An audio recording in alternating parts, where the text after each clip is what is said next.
Now, the biggest thing that Islam could have done the very first fight, and he did a little bit of it, and I broke it down. I would use his back kick and throw it right there, right? He showed it once, and then what did Volkanovski do? He went down and he went to X block it right here. This is where he should be blasting that body kick, blasting the leg too, and then go up to the head, just blasting it. Beautiful body kick. He must have watched my breakdown. Volkanovski crosses the distance, then he can hit him.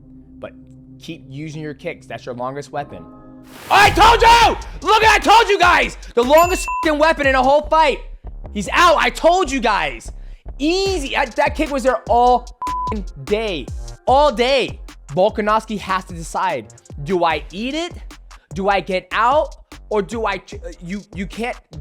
That's the hardest thing for a smaller fighter fighting a longer guy, because it's something I've done my whole entire career. So I know what the game is, right? My whole entire career. Dominic Cruz, Adrian Moraes, Tim Elliott, whatever it is.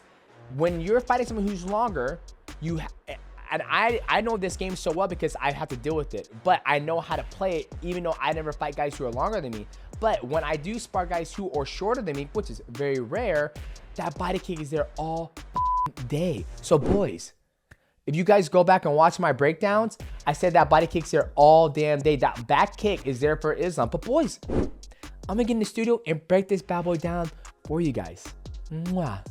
All right, boys, we just got done watching Islam taking on Alex Volkanovski, and then we also watch Khamzat taking on Kamaru Usman. Let's start with Khamzat. Oh, and ladies and gentlemen out there, I apologize that I've been destroying Khamzat's name. I got it right now, so thank you everybody for leaving the comment for telling me to get his name right, and I did. Khamzat. Congrats to Khamzat for winning that fight.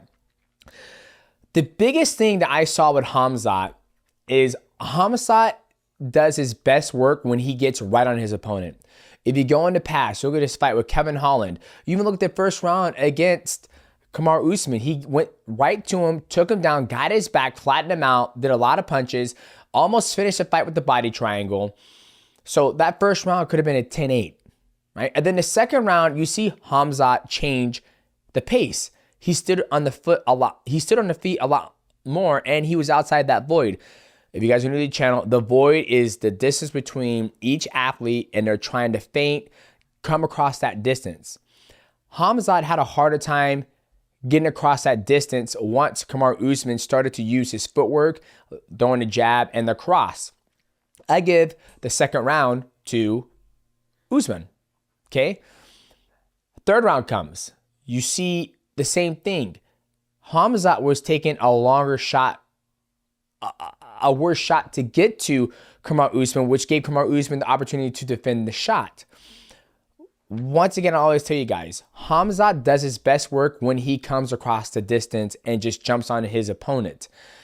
Shout out to Kamaru Usman for taking the fight on 10 days notice. He looked absolutely amazing for a 10-day camp. Granted, he was already in shape, but imagine if Kamaru Usman was in full shape fight camp and study Khamzat.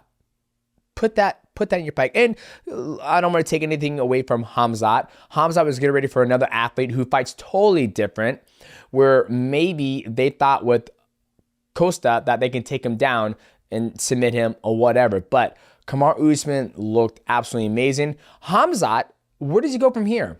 What's going on, guys? This video is sponsored by Manscaped, one of our favorites. Now, you guys know I'm a well-kept guy. Beard's always on point. You guys are always wondering, damn, Mighty's beard looks so clean. This is why, boys. Not just my beard, but my balls look good too.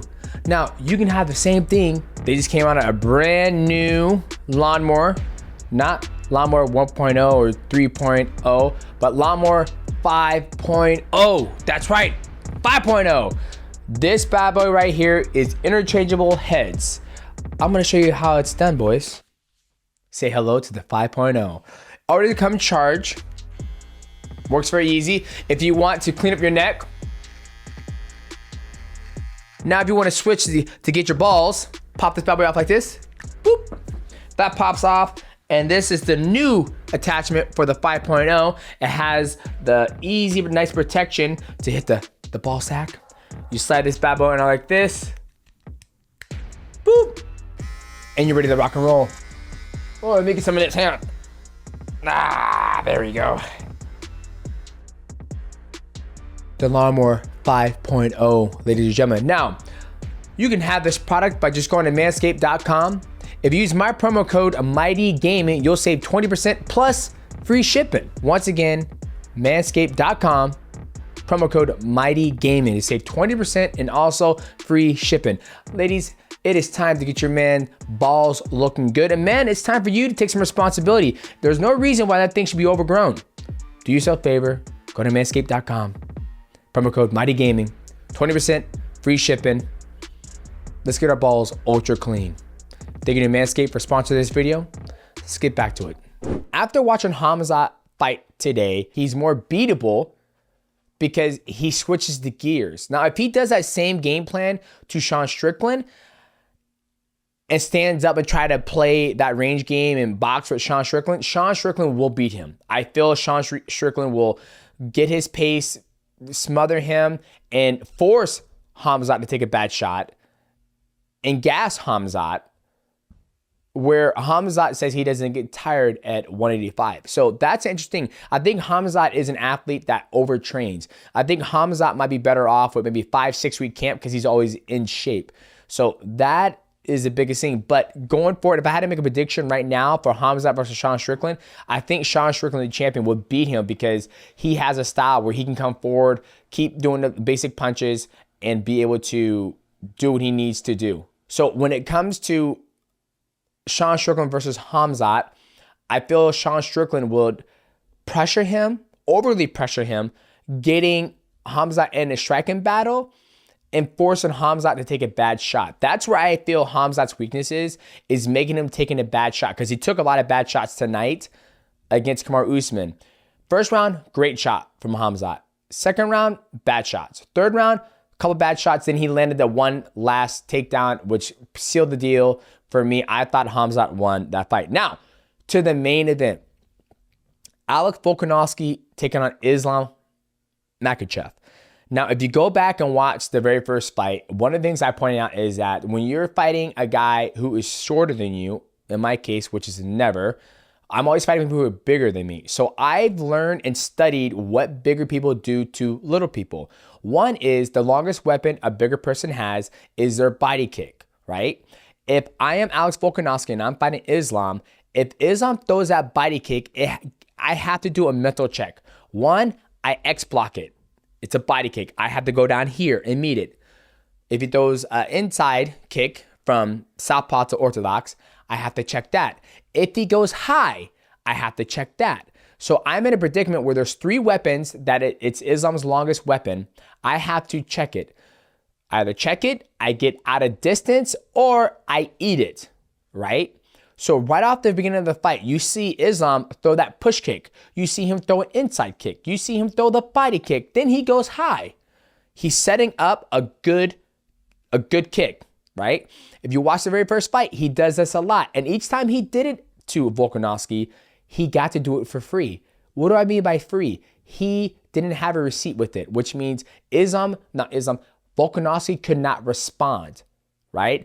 Only way he could respond is by closing a distance or getting out of distance. He's not long enough to check that body kick and throw a right hand like a good kickboxer. Check, boom, leg kick, or check, boom, high kick. He doesn't have the length to do that. So going to this fight, right away, Islam went up there, push kick, low kick, high kick, body kick. Then when it came to the final, strike from Islam, he went high. Even though Volkanovski had his right hand up, he went over to the dome and clipped him. Clipped him crow cop style, followed up, pass guard, didn't even really pass guard, finishes Volkanovski. Now, beautiful fight from Islam, perfect fight from Islam because he used his weapons. I love how he forced that shot to begin with, right? He didn't stay on the outside. He threw a couple stuff on the outside, then he forced that shot, which got in a little, a grappling exchange, which was a good exchange. I don't mind that because it changes the fight. It changes the fight. It's not going to be just a striking fight. It's going to be an all-around fight. That puts it in Volkanovski's head, like, holy shit, this guy just shot. Okay, well, it's I don't know you can never, he's always keeping Volkanovski guessing with the body kick, low kick, high kick. right? Now, let's turn to Volkanovski. Volkanovski, in my opinion, is probably one of the he has the highest IQ in the fight game right now. He always circles around. If the guy's southpaw or orthodox, he's always circling around away from the lead punch. He does a good job feinting. And the hardest thing he had to do against Islam, which he had to do in the first fight, was cross that distance against a bigger guy. Now, the future. Alex Volkanovski is going to be fighting Illy. I like that matchup better because they're the same height.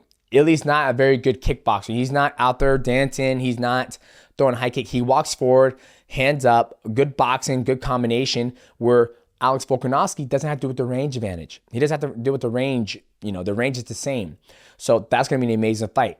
Now, Islam either fighting Charles Oliveira or Justin Gaethje. I would like to see him fight Charles next. I don't want to see him fight Justin Gaethje. I think even though that fight with Justin Gaethje would be a good fight, I want to see him and Charles close out that chapter. So let's hope they both get healthy. Well, Islam's healthy. He didn't take any damage whatsoever. But let's hope Charles get healthy, get that cut cleaned up, and hopefully those guys can fight maybe February, March. But boys, go back and watch the videos. Go back and watch the videos. Look at how he threw that leg kick. Excuse me, the body kick. He threw it and he had to make a decision. Do I check it? Do I get out? Or do I eat it? Well, boys, once again, thank you so much for subscribing to the channel. I hope you enjoyed this content. The next fight we are looking forward to is Tyson Fury versus Francis Ngannou. Once again, we'll see you guys next time.